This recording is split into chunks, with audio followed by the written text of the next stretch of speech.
السلام علیکم ورحمۃ اللہ وبرکاتہ۔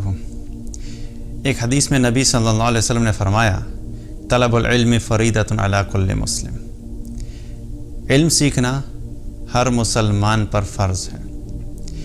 دین کا اتنا علم کہ جس کے ذریعے سے ہم اپنی زندگی گزار سکیں، جس کے ذریعے سے ہمیں پتہ لگ سکے کہ کیا جائز ہے کیا ناجائز ہے، کیا حلال ہے کیا حرام ہے، کیا چیز میرے رب کو راضی کرے گی، کیا چیز میرے رب کی ناراضگی کا سبب بنے گی۔ اتنا علم سیکھنا ہر مسلمان پہ فرض ہے۔ اور جو شخص بھی دین کا علم سیکھتا ہے اور سیکھنے کے لیے کسی راہ پر چلتا ہے، ایسے شخص کے لیے آپ صلی اللہ علیہ وسلم نے بہت سی فضیلتوں اور انعامات کا ذکر کیا۔ ایک حدیث میں آپ صلی اللہ علیہ وسلم نے فرمایا کہ جو شخص بھی حصول علم کے لیے کسی راہ پر چلتا ہے تو اس کو کیا کیا انعام ملتے ہیں، ان کا تذکرہ آپ نے فرمایا۔ ایسا شخص جو حصول علم کے لیے نکلتا ہے، علم حاصل کرنے کی راہ پہ چلتا ہے، تو اس کو پہلا انعام کیا ملتا ہے؟ آپ صلی اللہ علیہ وسلم نے فرمایا کہ اللہ تعالیٰ اس شخص کے لیے جنت کا راستہ آسان کر دیتا ہے۔ جنت کا راستہ آسان کیا کر دیتا ہے؟ مطلب ایک تو اللہ سبحانہ تعالیٰ واقعی اس کے لیے جنت جانے کا راستہ آسان بنا دے گا اس علم کی وجہ سے، اور دوسری بات کیا ہے کہ انسان جتنا زیادہ دین کا علم سیکھتا چلا جاتا ہے اتنا اس کو پتہ لگتا ہے کہ میں نے اپنے رب کو راضی کیسے کرنا ہے۔ یاد رکھیے کہ جنت کا جو راستہ ہے وہ بڑا کٹھن ہے، بڑا مشکل ہے، وہ آزمائشوں سے گھیرا ہوا ہے، اور جو شخص بھی اس راستے پہ چلنا چاہتا ہے اس کو قدم قدم پہ مشکلات کا سامنا کرنا پڑتا ہے، اس کو قدم قدم پہ آزمائشوں کا سامنا کرنا پڑتا ہے، اس کو قدم قدم پہ مختلف فتنوں کا سامنا کرنا پڑتا ہے۔ تو ان سب چیزوں سے نمٹنے کے لیے انسان کو علم کی ضرورت ہے کہ مجھے کس سچویشن میں کیا کرنا ہے۔ اگر ہمارے پاس وہ علم نہیں ہے کہ ہمیں اپنی زندگی کے قدم قدم پہ جب سچویشنز فیس کرنی ہوتی ہیں تو ہمیں کیا فیصلہ کرنا ہے، تو پھر کیا ہے کہ ہمیں اس راستے پہ چلنا مشکل ہوتا ہے۔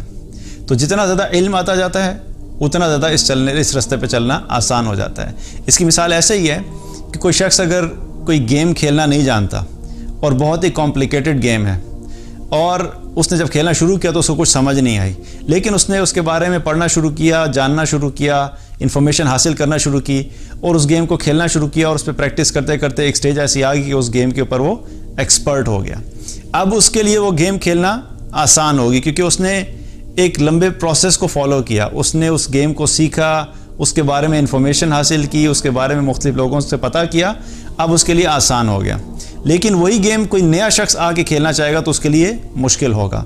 اسی طریقے سے جو جنت کا راستہ ہے اس پہ جتنی بھی مشکلات ہیں، ان مشکلات کو کیسے فیس کرنا ہے، ان مشکلات میں ہم نے کیا ڈیسیژنز لینے ہیں، ان مشکلات میں ہم نے کیسے ثابت قدم رہنا ہے، یہ سب چیزیں ہمیں دین کے علم سے پتہ لگتی ہیں۔ تو جتنا ہمارے پاس دین کا علم ہوگا اتنا ہمارے لیے اس راستے پہ چلنا آسان ہوگا۔ اسی وجہ سے آپ صلی اللہ علیہ وسلم نے کیا فرمایا کہ اللہ تعالیٰ ایسے شخص کے لیے جنت کی راہ کو آسان کر دیتا ہے۔ تو پہلا انعام یہ ہو گیا۔ دوسرا انعام اس شخص کے لیے کیا ہوگا؟ آپ صلی اللہ علیہ وسلم نے فرمایا کہ فرشتے اس شخص کے لیے اپنے پروں کو بچھا دیتے ہیں۔ جو شخص دین کا علم حاصل کرنے کے لیے نکلتا ہے اس کو فرشتوں کی طرف سے پروٹوکول ملتا ہے۔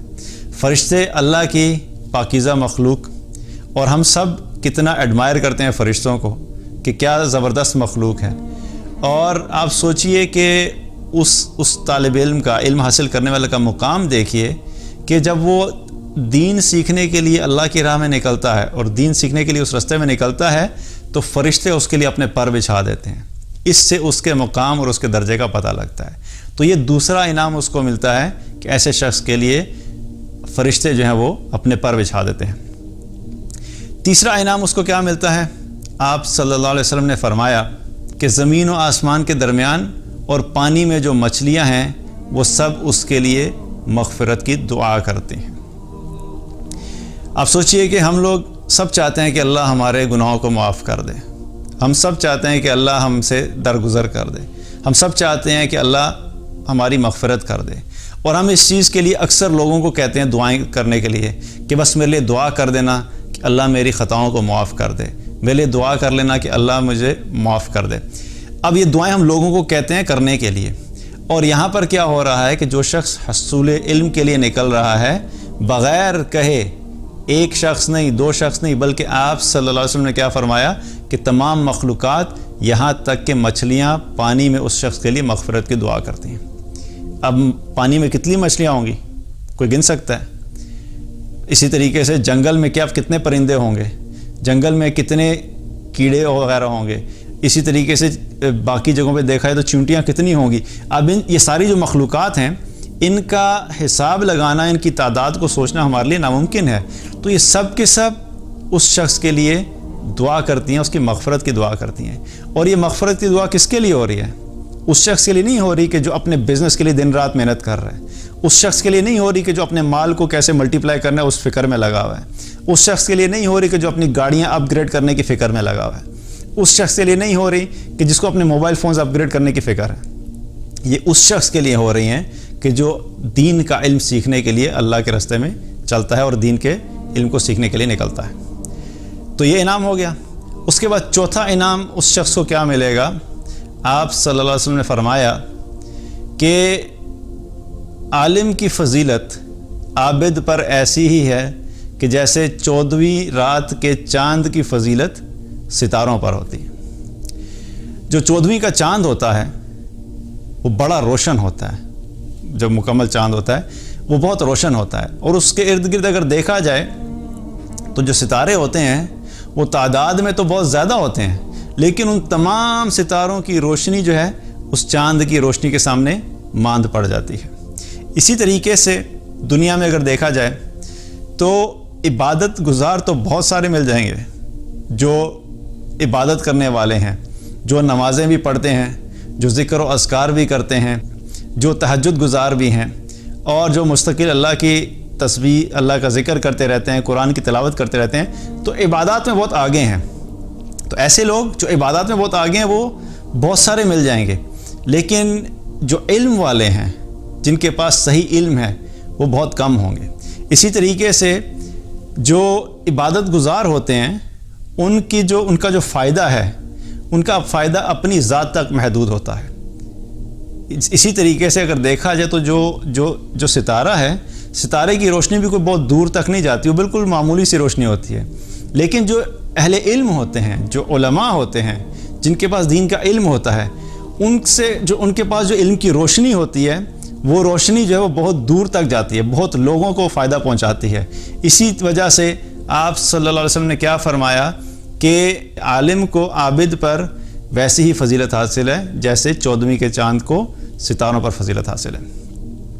اور پھر آپ صلی اللہ علیہ وسلم نے فرمایا کہ علماء انبیاء کے وارث ہیں، کیونکہ انبیاء علیہ السلام اپنی وراثت میں مال، درہم و دینار نہیں چھوڑ کر جاتے، بلکہ وہ علم چھوڑ کر جاتے ہیں، اور جس شخص نے اس علم کو حاصل کر لیا اس نے بہت بڑی خیر کو حاصل کر لیا۔